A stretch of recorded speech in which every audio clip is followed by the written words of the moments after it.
The wild is a very special place. The population of humans on the planet right now, it is becoming ever more small and is something that really needs to be protected.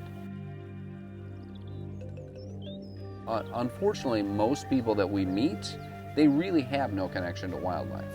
You know, most people never see these animals in the wild. They don't ever see bears, or they don't see whatever the wildlife is. But by coming here and seeing these animals, they make that very special connection, and they understand that whatever they do, however small it is, it makes an impact on the wild world.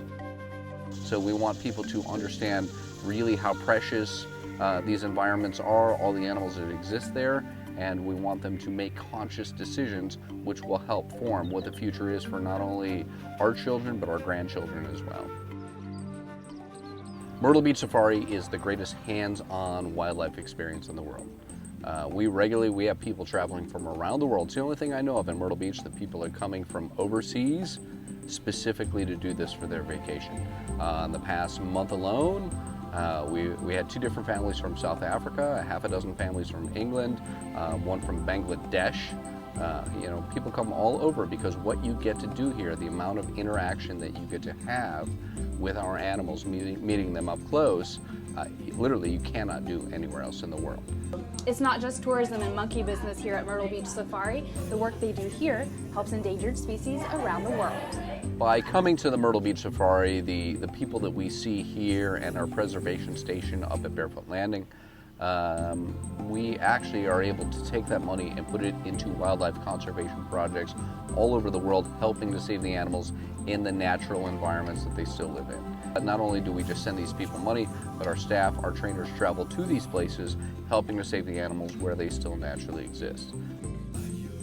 There are currently less than 3,200 tigers found in the wild today. That's why preserves like this are so important. These little guys could be extinct in the next 10 years. We started the world's first tiger genome project with researchers, DNA genetic researchers from Texas A&M University and the National Institute of Health. So we are actually making sure that we maintain a genetic population, very viable genetic population in captivity. Unfortunately, tigers in the wild, they're doing very poorly right now. There's only about 3,200 wild tigers left in the whole world. And as much as we are trying to help save them in the wild, we're working on a number of projects. It is quite possible that their numbers are going to drop down low enough that it won't be viable in the wild anymore. And the animals that we have here are essentially a genetic backup in case that fails.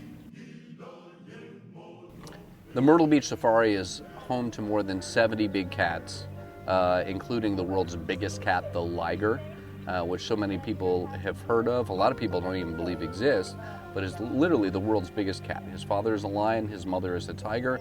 That hybridization makes him more than 900 pounds. When he stands on his hind legs, he's more than 11 feet tall. Actually, last year he was in the Guinness Book of World Records as the world's biggest cat. So they get to meet him in person.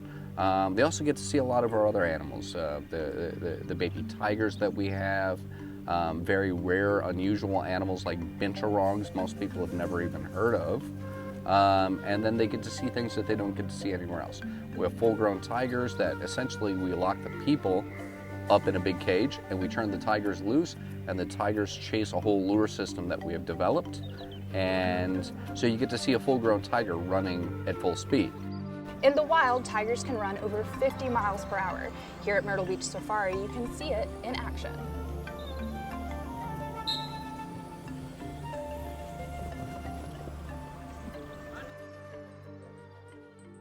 All the trainers, all the people they're going to meet here, we actually live on this facility. We do this all day, every day.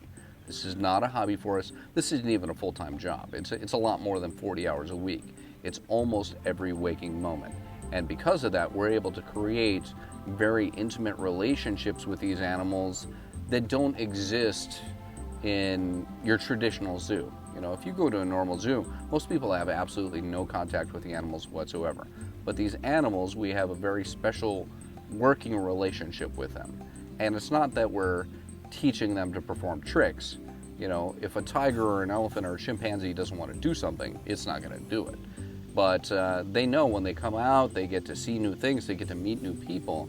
And not only is it something that is not stressful for them, it is an enrichment. You know, they get to experience all of these things. And unlike most zoo animals, no matter how nice a cage is, it's always a cage. By being able to come out, do new things, that is the ultimate reward. And because we spend so much time with these animals, they learn really how worth it is.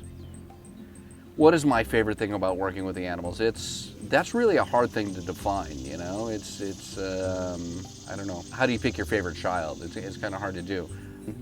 One of our absolute favorite things is being able to share all of this experience with other people. When you have guests that come and see them for the first time, you get to relive that vicariously through those people of really how phenomenal what we get to do really is.